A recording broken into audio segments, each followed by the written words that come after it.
Thinking की वजह से आप रोज लगभग 8 घंटे सिर्फ अपने 20% एनर्जी के साथ काम करते हैं, जिसके कारण आप सबकी मानसिक, आर्थिक और शारीरिक हालत बद से बदतर होती है। जब आपकी हालत खराब होती है तो आप और ज़्यादा ओवर थिंकिंग करते हो और इस तरह आप गोल गोल घूमने लगते हो। तो इस प्रॉब्लम का सॉल्यूशन क्या है? समाधान हर मुश्किल का है। खुद पर यकीन होना चाहिए, तन मन धन से बस प्रयास बेहतरीन होना चाहिए।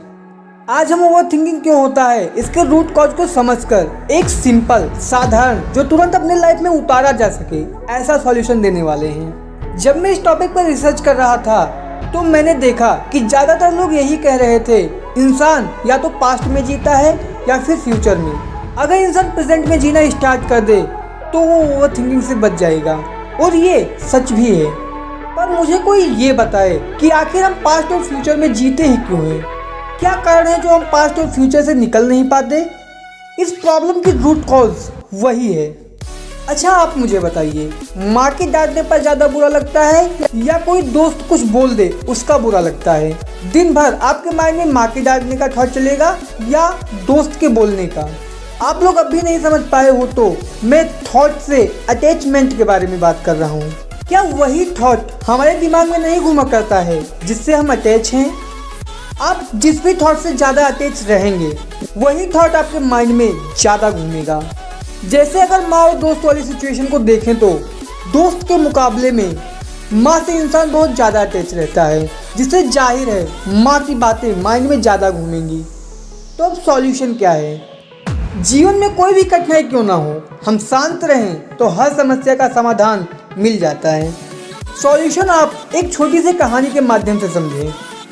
दो दोस्त रोहित और मोहित जो 12th क्लास में पढ़ते थे। इन दोनों को पढ़ाई करना हद से ज़्यादा पसंद था। दोनों क्लास में हर साल ए ग्रेड मार्क्स पाते थे।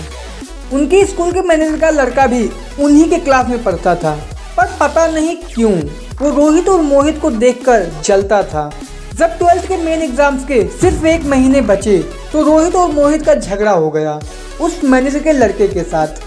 रोहित मोहित ने मिलकर उस मैनेजर के लड़के को पीट दिया, जिस पर मैनेजर सर गुस्सा होकर उन दोनों को स्कूल से निकाल दिए।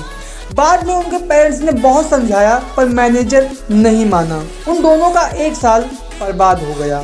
दोनों को 12th दोबारा पढ़ना पड़ा। पर नए स्कूल में मोहित दिन प्रतिदिन रोहित के मुकाबले पढ़ने में कमजोर होता गया।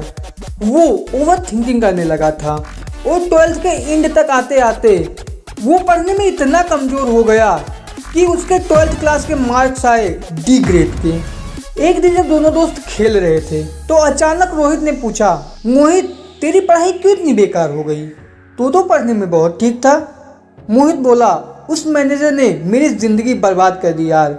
उसने मुझे निकाल कर मेरा 1 साल बर्बाद कर दिया। रोहित हंसा और बोला, तू अभी भी उस बात को लिए बैठा है? मैंने तो कब का उसे भुला दिया, तू अब भी उसी को लिए रो रहा है। मोहित बोला, भाई वो तेरे लिए छोटी बात थी क्या जो तूने उसे भुला दिया? रोहित बोला, नहीं छोटी बात नहीं थी, मैं भी बहुत परेशान था, रो रहा था। 3-4 दिनों तक तो मैंने खाना नहीं खाया था। पर मैंने एक दिन खुद से सवाल किया कि क्यों मैं अपने पास्ट के कारण अपना फ्यूचर बर्बाद करूं? जो होना था हो गया, उसमें मेरा कोई कंट्रोल नहीं था। मेरे पास अब 2 रास्ते थे, पहला जिंदगी भर रोते रहना, दूसरा आगे की पढ़ाई कर अपने फ्यूचर को बनाना। मैंने दूसरा रास्ता चुना और सब कुछ भूलकर आगे बढ़ गया। मोहित बोला, तो तू ही बता मैं क्या करूं? रोहित बोला, क्वेश्चन, तू क्वेश्चन कर अपने आने वाली लाइफ को। या क्या तेरा उस सिचुएशन पर कोई कंट्रोल था? तू क्या कर सकता था? कुछ भी नहीं। तू पूरी सिचुएशन को ढंग से समझ और फिर फैसला ले। दोस्तों, हम जैसे ही किसी भी घटना को, थॉट को क्वेश्चन करते हैं और सॉल्यूशन ढूंढते हैं तो हमें पता चलता है कि हम जिस कारण ओवर थिंकिंग कर रहे थे उस पर हमारा कोई कंट्रोल ही नहीं था, या वो ओवर थिंकिंग करने लायक बात ही नहीं थी। हम जैसे ही किसी भी थॉट को क्वेश्चन करते हैं और प्रॉब्लम की हर लेयर को, अपनी इल्यूजन को साइड में रखकर वो जैसा है उसको वैसा ही देखते हैं तो हमारी सारी अटैचमेंट खत्म हो जाती है। हम प्रॉब्लम के रियल सॉल्यूशन तक पहुंच पाते हैं।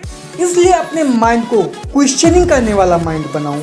क्वेश्चनिंग माइंड को ही इंटेलिजेंट माइंड भी कहते हैं। मैं भी क्वेश्चनिंग माइंड डेवलप करने में लगा हुआ हूँ। हर चीज़ को ज़्यादा से ज़्यादा क्वेश्चन करता हूँ। कभी सॉल्यूशन मिलता है, कभी नहीं। सॉल्यूशन नहीं मिलता तो ढूंढता हूँ। इस तरह आप अगर बन गए तो आप पूरी तरह से प्रेजेंट में जीना सीख जाएंगे, जो इस समस्या का हल है। मैंने सिर्फ प्रेजेंट मोमेंट में जीने का रास्ता आपके लिए हद से ज़्यादा आसान कर दिया है, जिसे आपको आज तक किसी ने नहीं बताया होगा, या शायद बताया हो। इसलिए आज से ही अपनी हर प्रॉब्लम को क्वेश्चन करना शुरू करो और फिर देखो जादू। अगर आप इनका जैसा पीस ऑफ माइंड पाना चाहते हैं तो ये वीडियो देखें, और अगर आपके पास ना पैसा है ना जॉब और फ्री टाइम में ऊब रहे हैं तो ये वीडियो देखें।